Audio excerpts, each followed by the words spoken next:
ये हळूहळू ये. बघ तिथं झाडाखाली सावली दिसतीये. चल तिथंच बसू. हा चला चला. खंडोबाराया दमले ग बाई. आपला भाकर तुकडा सोड, घास घास खाऊ आणि निघू पुढं.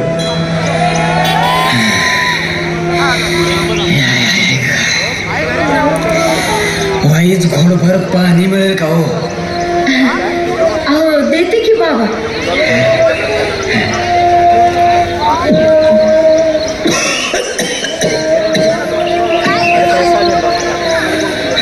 अहो बाबा, अहो हळूहळू प्या. या बसून प्या पाणी.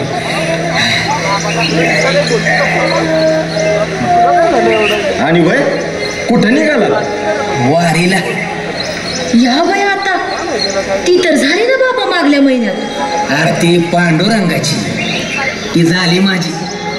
आता चाललोय मल्हारीच्या वारीला, जेजुरीच्या खंडोबाला. अरे वा, आम्ही बी तिकडं चाललोय दर्शनाला.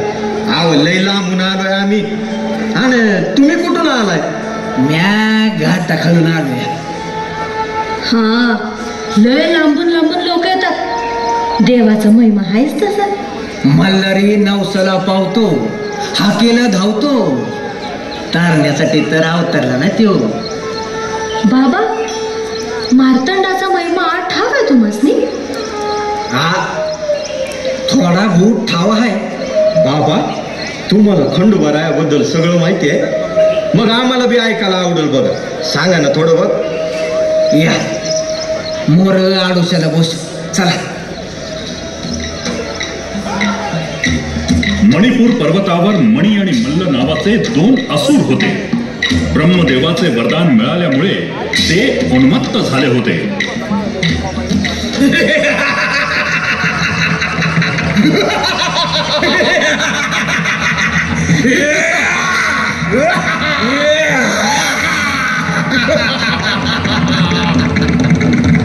उन्मत्त मणी आणि मल्ल दैत्यांनी आपल्या अत्याचारानं सर्वत्र हैदोस मांडला होता. त्यांचा विनाश करण्यासाठी अखेर भगवान शंकरांना मल्हारी मार्तंडाचा अवतार घ्यावा लागला.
देवानं मणी आणि मल्ल मारला आणि जेजुरी गडावर जाऊन राहिले बघा.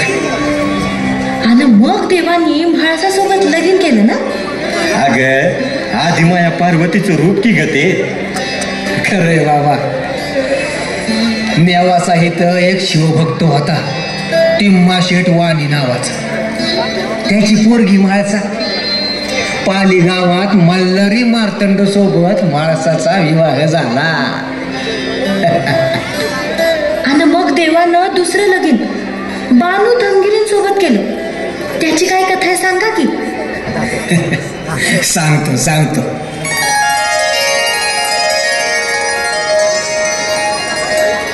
तुम्ही साऱ्या जणी आता उपवर झाल्या आहात. भविष्याच्या दृष्टीनं तुमचं काय प्रयोजन आहे त्यावर चर्चा करण्यासाठी आपणास बोलावलं आहे. आपण आमचे जन्मदाते आहात पिताश्री. हो पिताश्री, आपणच आमचे भाग्य विधाते आहात. नाही, माझं भविष्य ठरवण्यास मी समर्थ आहे. जयाद्रीच्या उत्तरानं इंद्र क्रोधित झाला. त्यानं त्याच्या शक्तीचा वापर करून जयाद्रीला जंगलात सोडून दिलं.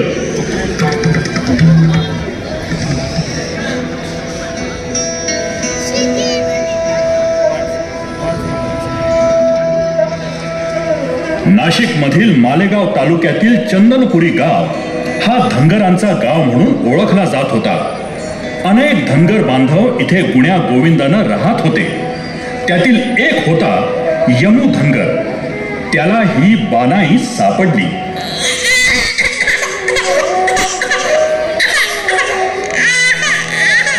अरे महादेवा, कुणाचं लेकरू म्हणायचंय.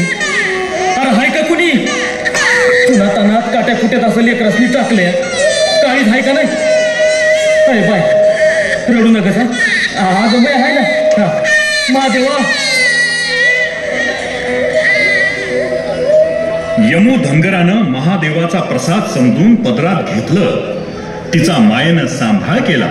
पण बानूला महादेवाच्या भक्तीचं वेड लागलं.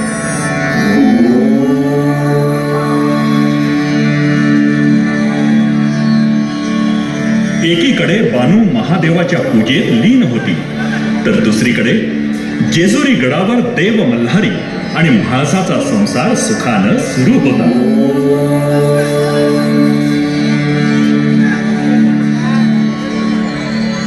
नारायण नारायण. मुनिवर, आपण येण्याचं निश्चित काही प्रयोजन असेल. प्रयोजन काय? आपल्या दर्शनाची आस होती फक्त. नारायण नारायण.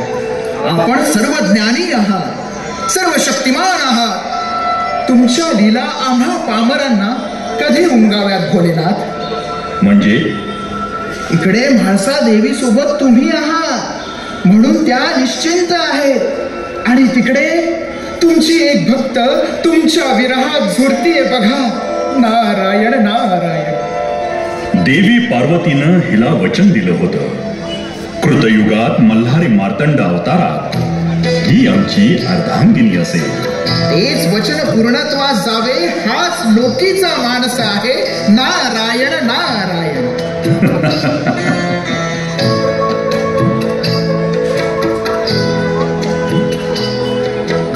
बानूची निस्सीम भक्ती देवापर्यंत पोहोचत होती. नियतीनं इथे आता कूस बदलायचं ठरवलं होतं.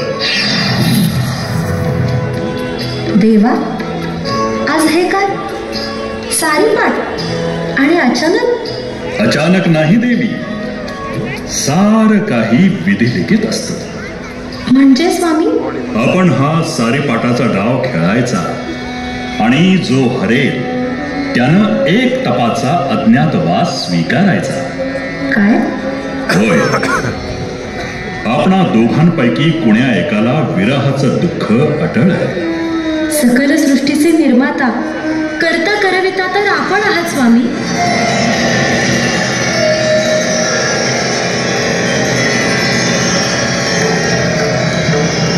सारीपाटाच्या खेळात भगवान मल्हारी मार्तंड जाणून बुजून हरले. म्हाळसा देवीच्या हे लक्षात येताच त्यांनी देवांना तुम्ही एक तप वार्धक्यात राहाल असा शाप दिला.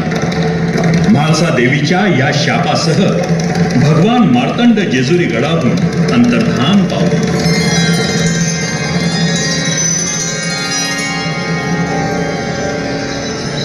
ओम नमः शिवाय.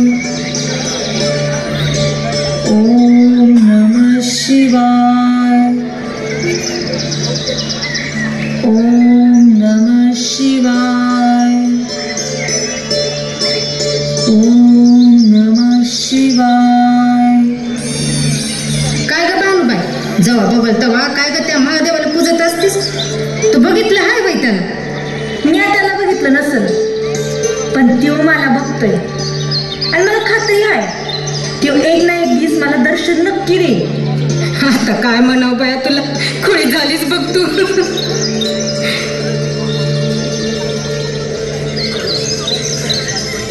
बानुबाई, ओ बानुबाई, पाणी मिळेल का थोडं? तुला माझं नाव कसं ठाऊक रे बाबा? सगळं ठाव आहे. अगं तुझी मैत्रीण आता बोलत होती ना, तेव्हा ऐकलं. असं दुसऱ्याचं बोलणं चोरून ऐकू नये. देव सजा देतो. कोण देव? महादेव. महादेव? नाही नाही नाही, मी नाही कोणत्या महादेवाला ओळखत. होय, तुझं नाव काय बाबा? खंडू. आणि गाव? आता ते लय लांब आहे तिकडं. मग इतक्या दूर कशा पायी आलास? मला मूल बाळ कोण नाही. मला काम पाहिजे. काम पाहिजे? आता गो बया, तुला जे पण असं काम नाही रे बाबा माझ्याकडं. बरं थांब, माझ्या बाला विचारावं लागल, मग बघू. चल.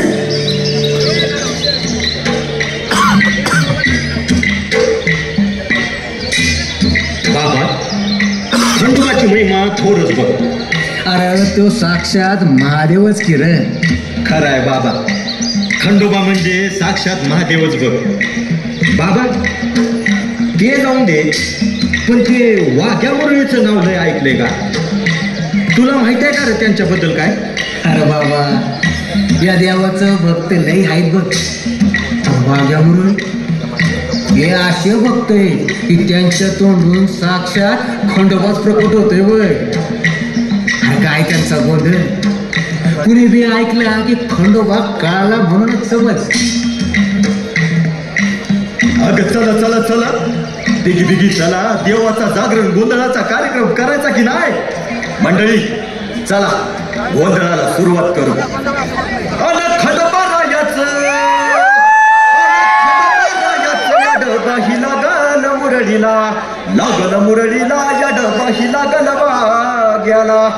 न लागल मुरडीला या डबाही लागल वाग्याला. जेजुरी समपुण्यक्षेत्र ह्या नाही धरणीवरी, अन तिथं नांदतो सदानंद हर उंच डोंगरी गडावरी.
देवांनी खंडूची यमधनगरासोबत ओळख करून दिली आणि मल्हारी मार्तंड देव बानू धनगरींकडे चाकरीला राहिला.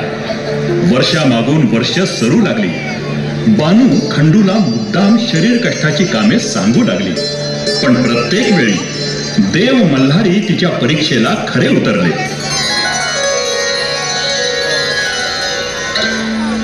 देवा, महादेवाच्या या मार्तंड अवतारात त्यांना किती दिव्यातून जावे लागते. देवी सरस्वती, ह्या अवतारात त्यांनी मनुष्य देह धारण केलाय. त्यामुळे मनुष्याच्या सगळ्या सुखदुःखाच्या फेऱ्यातून त्यांना जावंच लागेल. नारायण नारायण. पण भगवान महादेव मल्हारी मार्तंड अवतारात देवी म्हाळसासोबत सुखी संसार करत असताना स्वतः अज्ञातवास पत्करतात. त्यामागे निश्चितच काहीतरी हेतू आहे. नारायण नारायण. आता हे फक्त देवाधिदेव महादेवच जाणे. मल्हारी मार्तंड रूप बदलून खंड्याच्या रूपात राहत होते. त्याला आता तप लोटणार होतं आणि लवकरच ते आपल्या मूळ रूपात प्रकट होणार होते.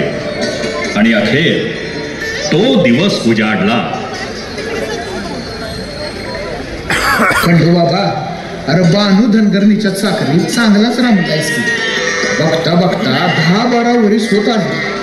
अहो, आपण फक्त चाकरी आणि भाकरी बघायची. वीस कोण मोजते? काय रे, गावची याद येत नाही रे. येते आता तू म्हटल्यावर आली बघ.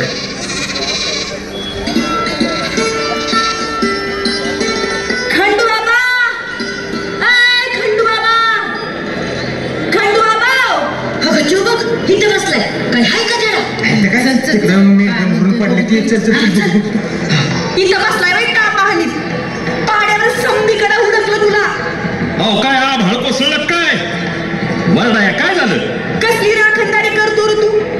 कोणतं तरी जनावर येऊन माझ्या शेळ्या बकऱ्यांना मारून गेलं, तरी बी तुझं ध्यान नाही. जनावरांना नाही, मॅच मारलंय तुझ्या शेळ्या बकऱ्यांना. काय काय बोलतोय?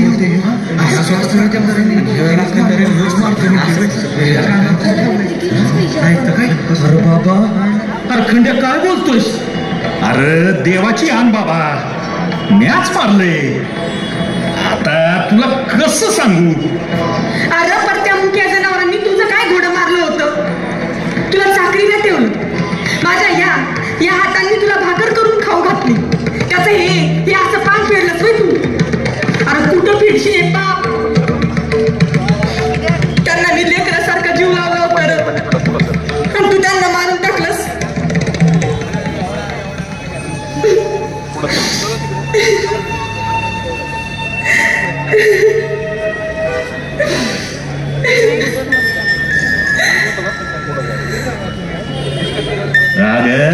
रडू नको. हे बघ, तुझ्या मेलेल्या समध्या शेळ्या वाकड्या परत जित्या होऊ शकतात. मनाला येईल ते बोलतोय सोयर. कशा करशील जित्या? सांग ना, कशा करशील जित्या? अरे म्याच त्यांना जित्ता करू शकतो. हा, पण बानूला माझ्या बरोबर लगीन करावं लागेल. कसं? काय? ए बाबा, अरे काय बोलतोयस तू? तुला ठाव आहे का? अरे एक खंडू, अरे तिच्या बाच्या वयाचा आहेस ना रे तू. अरे बाबा, तुझ्या जीवाला काय हाय? ये बघ, मेंढर जिथे हवी असतील तर लगीन करावं लागेल. बानू, तू बिंदास होय बघ. अगं मला नाही वाटत खंड्या काय करू शकल. मागतं काय? ठीक आहे, माझी मेंढर जिती झाली तर मी तुझ्या बरोबर लगीन करीन. समजांनी ऐका, नीट कान देऊन ऐका. तुमच्या मोहर सबूत दिलाय पोरीनं. कान हायत आमासनी, आम्हाला बी ऐकू येते. अरे ते सगळं सोड, तू आधी मेंढर तर जित्या कर. नाही तर काय? चला. महादेवा, हे चेटू खाय का भुकत ती?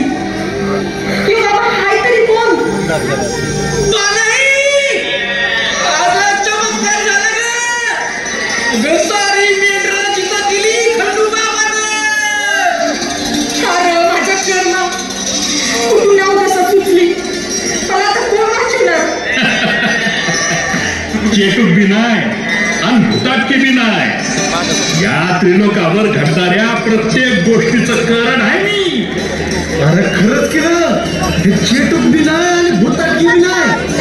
अरे हे भगवान शंकराचा अवतार मल्हारी मार्तंड आहे. ते बघा तिकडं. संपूर्ण सृष्टी ज्या क्षणाची आतुरतेनं वाट बघत होती तो क्षण आला होता. सृष्टीतला अणुरेणू पुलकित रोमांचित झाला होता. समस्त गण डोळ्यात प्राण आणून ज्या दिवसाची वाट बघत होते तो दिवस आला होता. देवगण, मनुष्यगण, राक्षसगण या अनोख्या विवाह सोहळ्याला उपस्थित राहणार होते.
बानू, आता तुझी काही हरकत नसेल ना आमच्याशी विवाह करायला?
परिवाराचे कार्याध्यक्ष